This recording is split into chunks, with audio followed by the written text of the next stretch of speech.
Well, hello folks, Wild Bill here.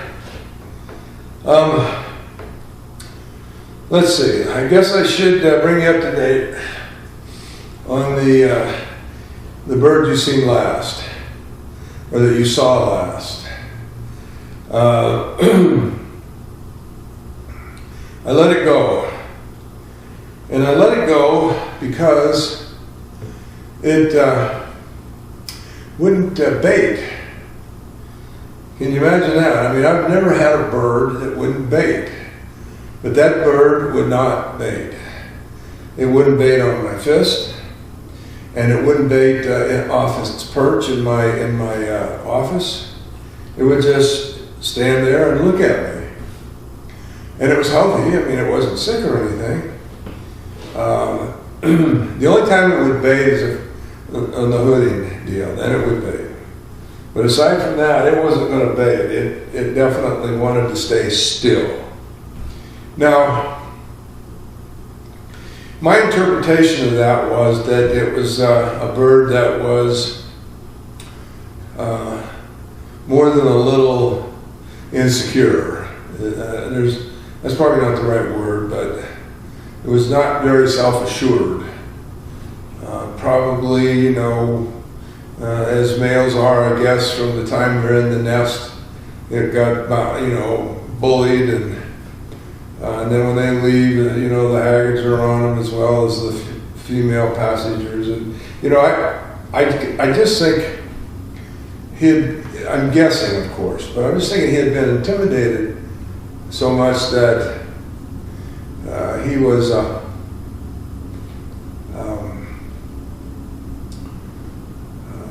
as I say, afraid, I guess is the word, but I don't like to use that word because he really wasn't afraid. He just didn't want to move. He felt more secure if he just stayed still. And what I was afraid of course, was that was going to carry over to hawking, and he would not fly on jackrabbits, which is what I want to do. So that was pretty much the kiss of death as far as I'm concerned. And he went on his way. But let me tell you about the release. I, of course, put a couple ounces on him and whatnot. And I took him out to where I released him, even though it probably didn't make any difference at all, but I thought I'll take him out there. So anyway, I took him out, and took the hood off, and off he went. Now, there were a number of poles around that he could have, landed on and kind of collected himself, but he didn't. He just kept going up and up and up. It was pretty. It gave me a good feeling to see that bird cranking. After being just so stoic. In captivity, just not wanting to move, to see him up there just going at it.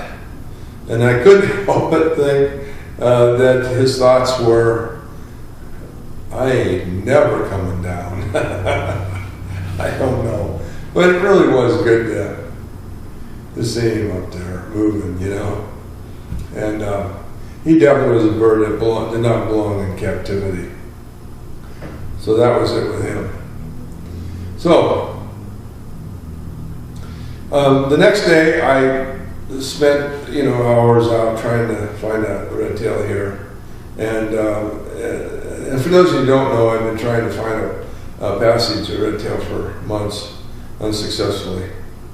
And so, until I had this one.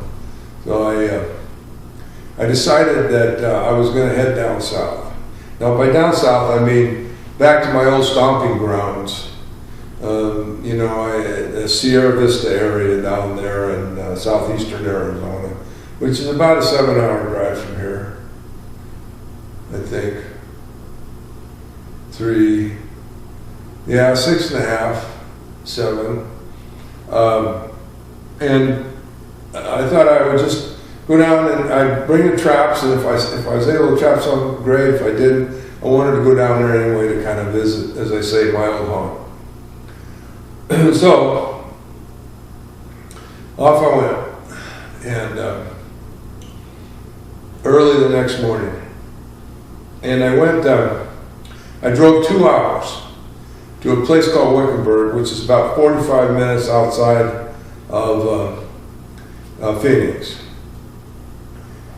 And I made up my mind that if I hadn't trapped a bird by the time I got to Phoenix, then I would put it off until the next day after I'd gone down to Sierra Vista, because that was kind of the halfway point, and I get beyond the halfway point, it just wouldn't be worth it for me to turn around and drive all the way back. So, but when I got to Wickenburg, I realized that in my haste of leaving and getting my dog Giddy in the slammer and all that, I forgot to bring a little bag that had my hoods, my sock, my tape, and my scissors.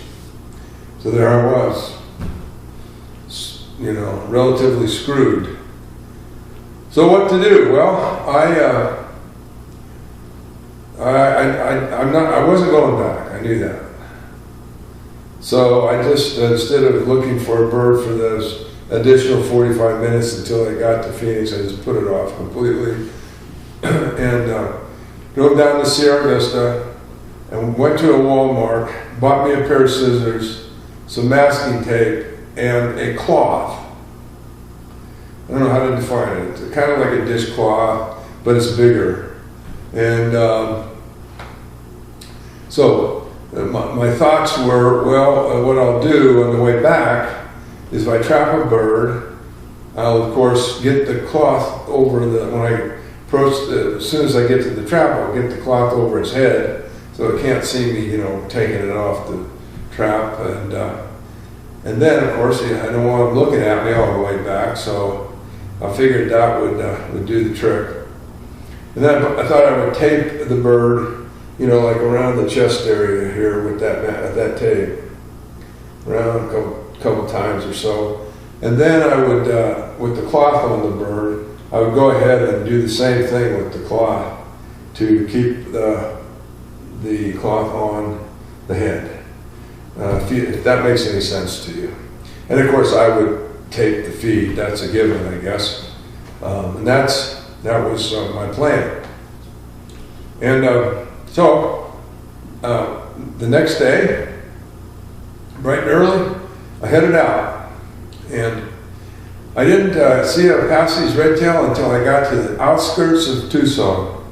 When I say the outskirts, I'm talking like the edge of Tucson, and I trapped a red tail, and it was a male.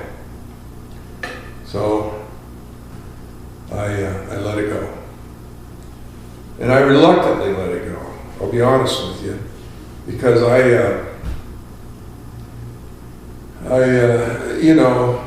just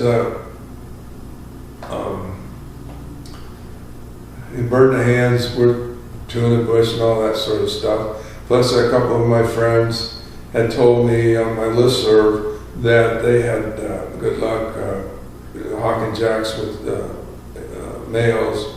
So it wasn't a small decision to make, but I made it and I let it go because I wanted the female. And then I traveled on and found another one, put the trap out, and eventually trapped the bird. And this is the bird. Now, basically what we have here is a small female. I don't know what her weight's going to be. I won't be able to weigh her until tomorrow, of course.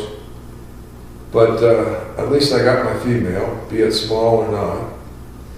And I'm happy about that. What can I tell you about her? She's, I think, typical weight at this stage of the ball game in November. she's has some bite marks on her feet. So I guess she's been catching, I don't know, I guess rats can do that, but I know also that ground squirrels can do it, but she's been catching those critters for sure. See what else. And I guess that's about it. Now, except I want to remind you that I'm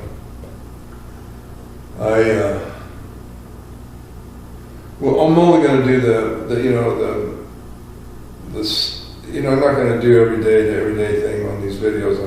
I'm just going to do like this one, and then I'll probably do one where I'm hoping that she'll hop to the fist, and then the first time on the crayons, first free flight, that sort of stuff. But I'm not going to do a day-by-day one. I've done enough of those. But I did want you to at least experience that much. Let's see, that's about it. Oh, I noticed that, by the way, the rappling and all of that I explained to you, it worked fine. All the way home, and then we had a tractor in Tucson, so that was 5 hours away, and it worked fine. So if you ever forget your trapping paraphernalia, you have an option now that you can do. It worked out okay. I did notice one thing about this bird, and I don't know if you can see it. Let me open this wing up. You probably can't see it, but two feathers on this side have grown in. I think it's this side. No, maybe it's the other side. Oh, it is. Well, no, I'm wrong. I guess they were just, let me see.